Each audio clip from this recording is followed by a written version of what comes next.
여러분들께서는 어떤 화장품을 사용하십니까? 여러 가지 다양한 좋은 기능들이 있는 화장품들이 많이 있는데요. 제가 예전에 텔레비전을 보다가 이런 화장품 광고를 본 적이 있습니다.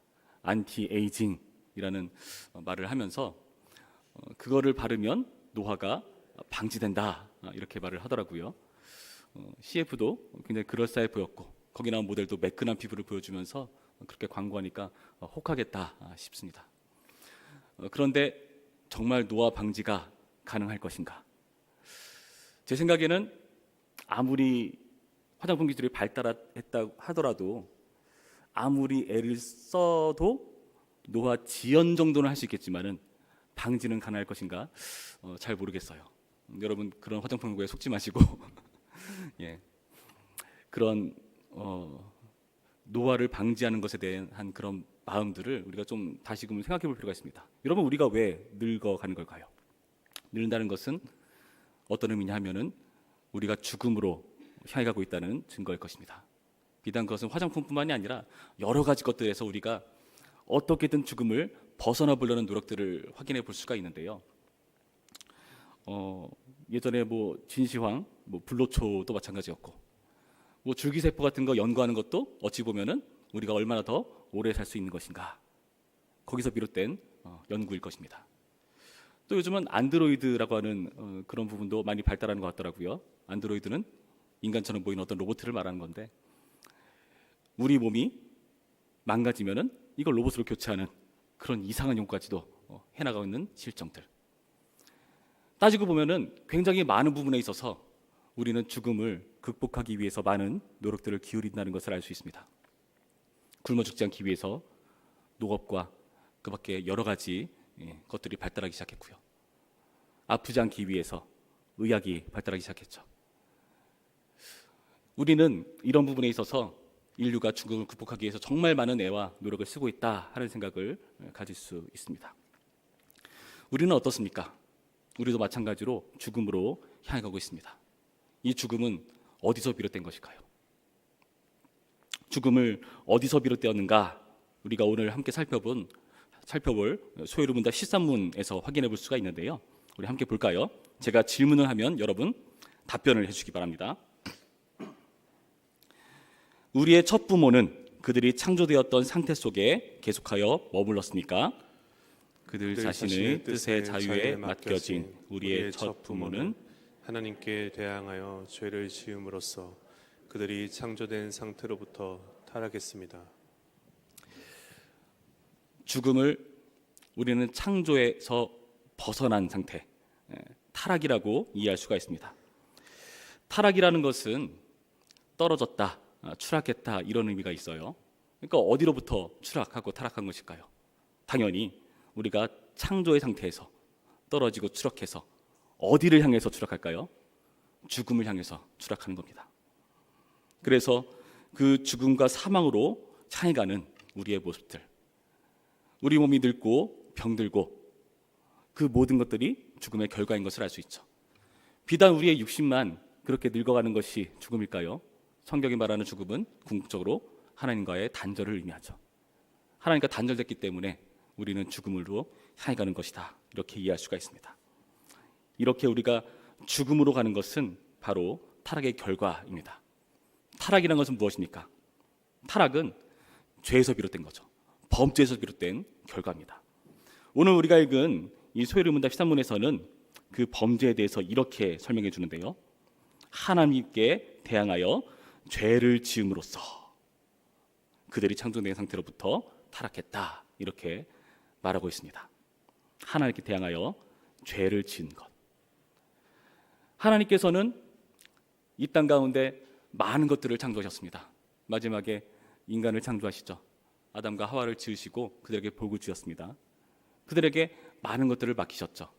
그들은 청지기로서 세상을 잘 관리하고 다스려야 됐고요.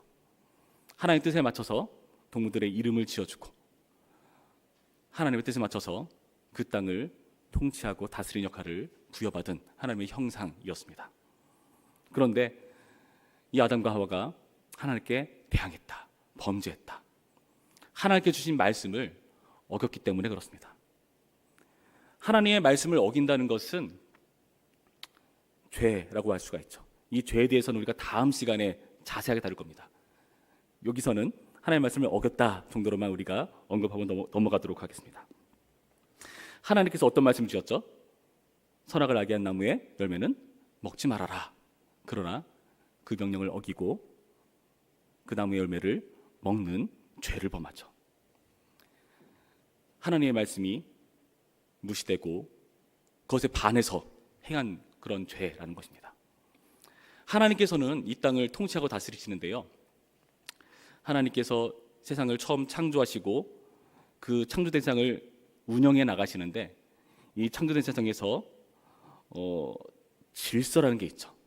그 질서는 하나님의 뜻과 의도와 말씀이 그대로 이루어지는 세상일 것입니다. 그 세상이 운영되는 질서, 창조된 세상이 운영되는 질서를 하나님의 의라고 말합니다. 의. 그래서 의라는 것은 보통 그 창조와 관련돼서 많이 사용되는 용어예요. 그래서 그 의로 인해서 하나님께서 그 나라를 통치하시는 원리로 작용되고 있다고 할 수가 있죠. 그런데 그 의가 깨지는 겁니다. 여러분 한번 생각해 보시기 바랍니다. 집에 여러분의 자녀가 있어요. 자녀에게 방이 있을 겁니다. 그 방은 자녀가 생활하는 공간이죠. 그 방은 어떻던가 여러분 생각에? 깨끗합니까? 지저분합니까? 여러분 마음에 드십니까? 안 드십니까? 마음에 안 들 때가 많죠. 그래서 어떻게 하죠? 엄마가 그 방에 들어가서 자녀가 없는 사이에 청소를 한다든지 위치를 바꾼다든지. 여러분 그러면요 그 방에 그 자녀의 의가 깨지는 거예요. 이게 좀 이해가 되시나요? 그 방은요 그 자녀가 의도한 대로 나름대로 질서를 만들어 놓은 거거든요. 내가 좋아하는 연예인의 포스터, 내가 좋아하는 게임과 그 밖에 여러 가지 것들, 스마트폰은 꼭 여기 있어야 되고 막 지저분한 것 같지만은 어지러운 것 같지만은 그 안에 나름대로 질서가 있어요. 누워서 손 하면은 닿기 편한 곳에 가장 즐겨하는 것을 두겠죠. 그런데 우리는 그게 답답해가지고 다 치워버리죠. 그래서 자녀는 화를 내죠. 여러분 그 화를 이해할 수가 없습니까? 여러분 이해하셔야 됩니다. 그 자녀 입장에서는 그 방을 운영하는 자기의 의가 깨진 거예요. 하나님께서 이 세상을 만드시고 이 세상을 하나님의 의로 운영해 나가시죠. 하나님의 뜻과 말씀과 하나님의 스타일대로 운영해 나가십니다. 그것을 하나님의 의라고 하는 거고요. 거기로부터 여러 가지 파생된 그런 의의 의미가 있죠. 도덕적이든 법적이든 공의, 정의라는 것이 다 거기서 비롯되는 것입니다. 그런데요, 하나님의 뜻과 의도대로 운영되지 않다면 그 의가 깨지는 것이고요. 그래서요, 하나님의 말씀을 어긴다는 것은 큰 죄이고 반역이라 할 수가 있는 것입니다. 그래서 타락한 상태가 돼버리죠. 그 타락했다는 것은 창조되었던 상태에서 벗어난 걸 말합니다. 창조되었을 때는 우리가 어떤 상태였냐? 죄가 없는 상태였어요. 죄가 없기 때문에 하나님께 순종함으로써 영생을 누리는 영화로운 상태에 이를 수도 있었고, 그런데 그 가능성을 죄를 지음으로써 깡그리 날려버린 것입니다. 죄가 있는 타락 상태. 그래서 인류에게는 자유롭게 행할 수 있는 의지가 있는 것이 아니라 노예의 의지를 가진다고 표현합니다. 노예의 의지. 어디의 노예일까요? 죄의 노예. 그래서 로마서 3장 10절에서 12절 말씀에는 간략하게 이렇게 말을 합니다. 기록된 바 의인은 없나니 하나도 없으며 선을 행하는 자는 없나니 하나도 없도다. 의인이 없다. 예수님의 보혈로 구원받은 사람 이외에 이 세상 어떤 사람이든 의로울 수가 없는 겁니다. 의를 이루시는 예수 그리스도, 의를 회복하시는 그 예수 그리스도께서 우리를 구원하시고 그 예수를 믿는 사람들이 그 예수 그리스도 때문에 의인이라 불릴 수가 있는 것일 뿐이지, 그렇지 않다면 우리 모두는 다 의롭지 못한 상태입니다. 하나도 없는 의인. 여러분, 우리는 원래 어떤 상태였습니까? 창조된 상태가 어떤 상태였죠? 죄가 없는 상태였어요. 그래서 죄가 없는 상태에서 죄의 노예로 살아가는 존재가 아니라 자유로운 의지를 가진 존재였습니다. 하나님께서 우리를 그렇게 만드셨어요. 놀랍게도 아담이 자기에게 오는 여러 가지 동물들의 이름을 지어주는데 그게 하나님의 뜻에 합했습니다. 그만큼 그의 의지가 하나님의 뜻과 일치하는 그런 놀라운 상태였다는 거죠. 그는 그런 자유의지를 가지고 있었습니다. 그 자유의지로 언제든지 하나님의 말씀에 순종할 수 있는 능력 갖추고 있었습니다. 그리고 그 의지로 언제나 선택할 수 있었죠. 하나님께 순종하느냐 순종하지 않느냐, 그 가능성을 가지고 있었습니다. 그런데 하필 그때 사탄이 유혹을 합니다. 어떻게 유혹을 하죠? 이렇게 유혹을 하죠. 창세기 3장 5절 말씀 보시면 이렇게 되어 있습니다. 너희 눈이 밝아져 하나님 같이 되어 선악을 알 줄 하나님이 아심이니라. 이것은 선악을 아는 나무의 열매를 먹었을 때 일어난 결과에 대해서 이렇게 설명하고 있는 겁니다. 너희 눈이 밝아져 하나님 같이 된다. 그래서 선악을 알 줄 하나님이 아심이니라. 그래서 못 먹게 한 거야. 너에게 자유로운 의지를 주었지. 네가 결정하고 네가 짓는 이름이 다 하나님 뜻에 부합했지. 그런데 거기에만 머무를 거야? 하나님처럼 돼봐. 이렇게 말하고 있다는 것입니다. 그 유혹에 넘어가 버린 거죠. 그래서 우리는 뱀의 유혹을 탓할 필요가 없습니다.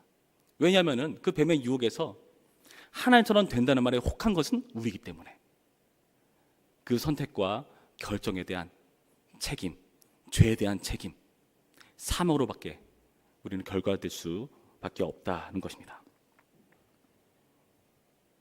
여러분, 때로는 우리가 우리 모습을 돌아볼 때에 우리의 신앙이 이렇지 않은가 생각해 볼 필요가 있습니다. 하나님처럼 되려 하는 우리의 신앙은 혹시 없습니까?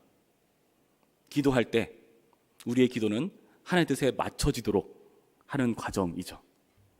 처음에는 좀 많이 빗나갔을지라도 기도하면서 하나님의 뜻에 점점 맞춰져가는 그 훈련을 우리가 해나가죠. 그런데 그것을 거스르면서 기도할 때도 있죠. 하나님, 이건 아니잖아요. 하나님, 내 뜻은 이건데. 마음 가운데서 계속 하나님께서, 성령께서 어떤 마음을 주시고 뜻을 주시는데 자꾸 거절하려고 듭니다. 그게 내 뜻 같지 않아서요. 제가 아는 어떤 동기는 자녀가 굉장히 많았어요. 자녀가 5명인가 6명인가 제가 정확히 기억은 안 납니다. 그런데도 사모님이 한 명을 또 임신하셨어요. 그래서 뭐가 걱정이었냐? 차가 필요하다, 이런 걱정이 있었대요. 어느 날 그 교회에 어떤 성도님이 돈이 많이 생기셨나 봐요.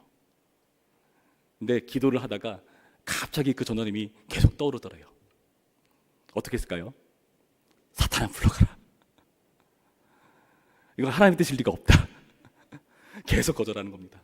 그런데 그 하나님의 뜻이 너무나 강렬하고 분명해서 어쩌지 못해서 그 차를 구입해줬다는 간증을 들었습니다.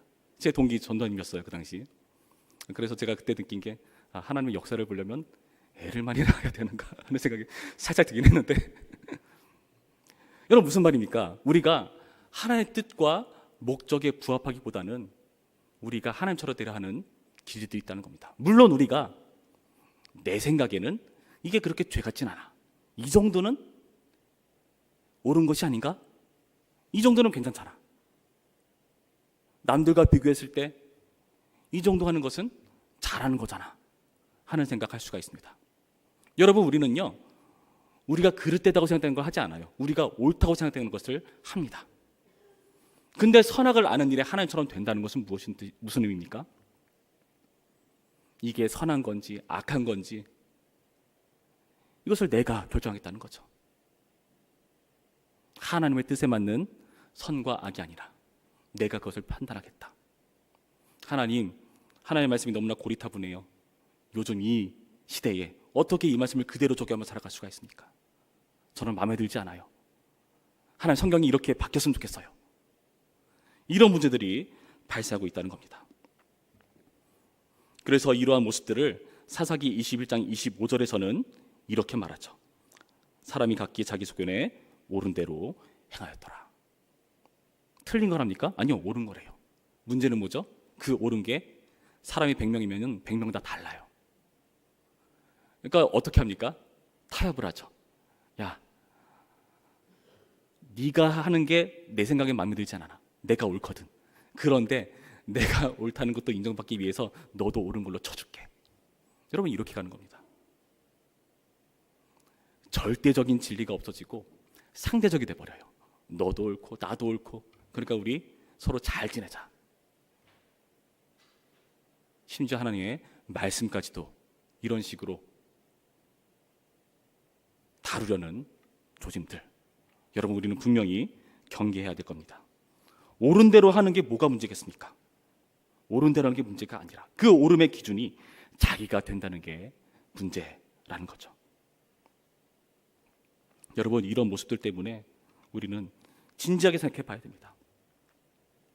과연 나는 어떠한가? 나의 모습은 어떠한가? 하나님께서 우리에게 자유를 주셨죠. 자유롭게 그 의지를 가지고 하나님의 말씀에 순종하느냐 그렇지 않느냐 하는 그런 기회를 제공해 주셨습니다.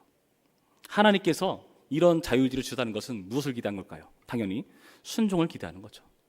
하나님의 말씀에 순종하고 따르길 기대한 겁니다. 그리고 하나님께서요, 그럴 만한 능력을 주셨어요. 그렇지 않다면 하나님께서 우리가 지난 시간에 배웠던 그 생명의 언약, 행위 언약을 맺을 필요가 없어요. 우리가 그것을 지킬 것을 하나님께서 기대하셨기 때문에 맺으신 거죠. 그리고 여건 또한 우리가 순종할 만한 여건이 됐었습니다. 에덴 동산이 어떠했습니까? 에덴 동산에 선악을 아는 나무의 열매를 보니까 어땠죠? 이게 보암직도 하고 먹음직도 하고 지혜롭게 할 만큼 탐스러워 보이기까지 했어요. 굉장히 좋아 보였다는 거죠. 그러니까 사탄의 말을 듣고 그렇게 보이기 시작한 겁니다.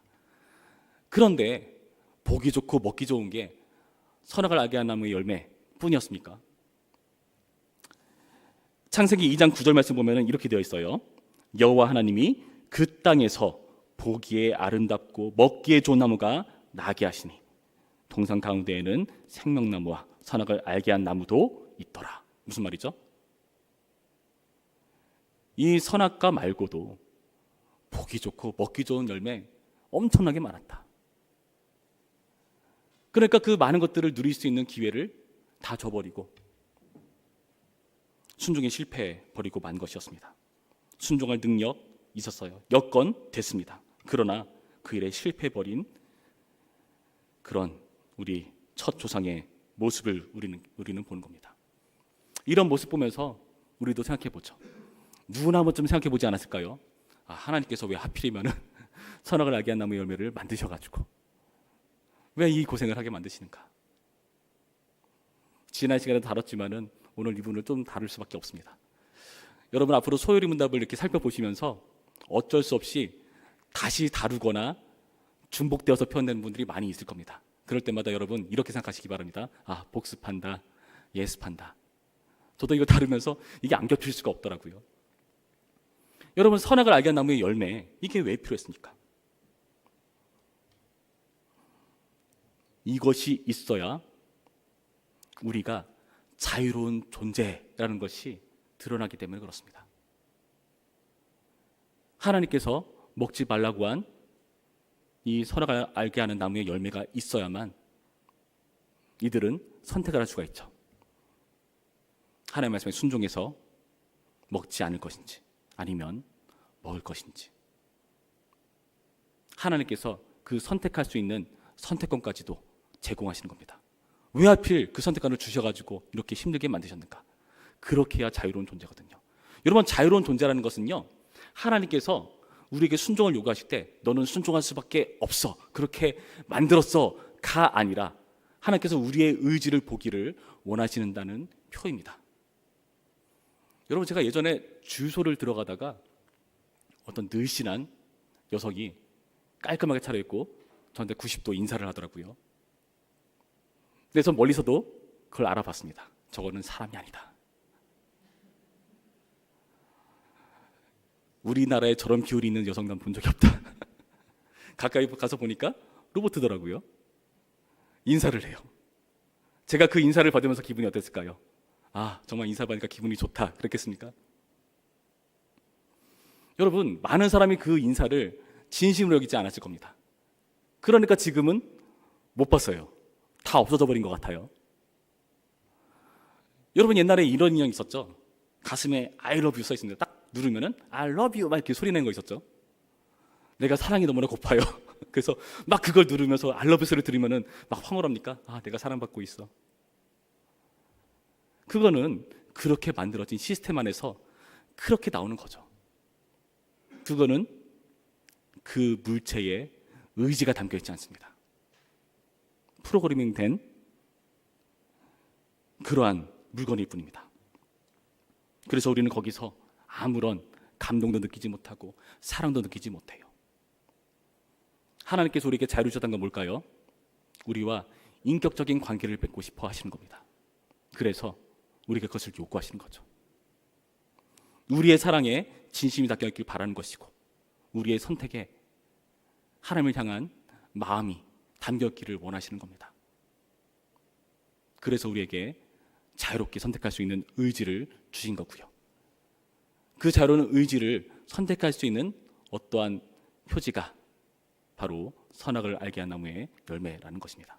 이것을 통해서 우리는 하나님 뜻에 순종하는 하나님을 주인으로 모시는 청지기로서의 모습을 감당하느냐, 그리고 우리가 인격을 가지고 우리의 자발적인 의지로 하나님을 사랑하고 그 말씀에 순종으로 결정하느냐를 보여줄 수 있는 선택의 기회, 그 순종의 기회를 제공하신 것입니다. 그리고 감사하게도요, 하나님께서요 그 일을 추구해 나가실 때 우리를 협박하거나 겁주지 않으십니다. 세상은 공포로 다스려 할 때가 많이 있었죠. 그래서 옛날에 군주들 보면은 공포 정치를 하거나 벌을 무시무시한 벌을 내린다던가 하는 그런 식으로 세상을 다스리고 통치했습니다. 여러분, 그러한 공포스러운 분위기에서 하는 순종일까요? 굴종이라 할 수 있을 것입니다.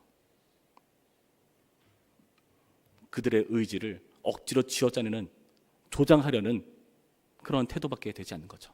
거기서 진정한 순종과 의지를 담은 사랑과 결정이 나올 수가 없습니다. 여러분, 그래서 우리는요 이런 자율적인 존재라는 것을 기뻐해야 됩니다. 하나님께서 우리를 겁주시기 위해서 이 선악을 알게 한 나무의 열매를 만드신 거라면 우리는 너무나 비참하죠. 이걸 먹으면 죽는다라는 것이 협박이 아니라 우리를 사랑하셔서 우리를 영생으로 인도하기 위한 하나님의 말씀이라는 것을 우리는 이해해야 됩니다. 그리고 그것이 공포와 협박이었다면 하나님께서 우리를 그냥 내버려 두지 않았을 겁니다. 우리를 다 폐기 처리했겠죠. 실패작이다. 내 말을 잘 듣는 또 다른 인류를 만들어 보자. 그런데 하나님께서 그렇게 하지 않으세요.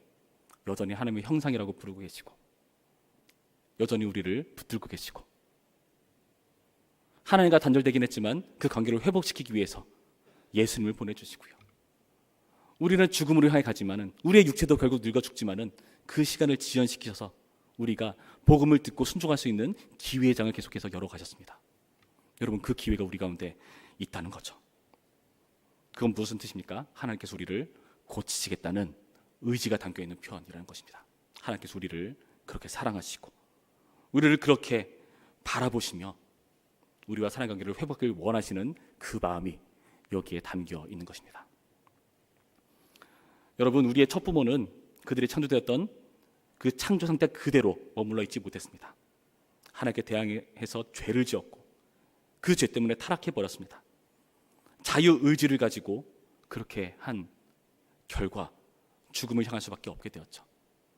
그러나 하나님께서 그 모든 것들을 알고 계심에도 불구하고 하나님께서 우리를 그 선택권을 주시는, 자유를 허락하시는 그 이유, 우리를 로봇가 아닌, 비인격적인 존재가 아닌 인격으로 상관하시기 위해서, 우리가 사랑의 관계를 맺으시기 위해서 그 과정을 우리 가운데 허락하신 줄 믿습니다.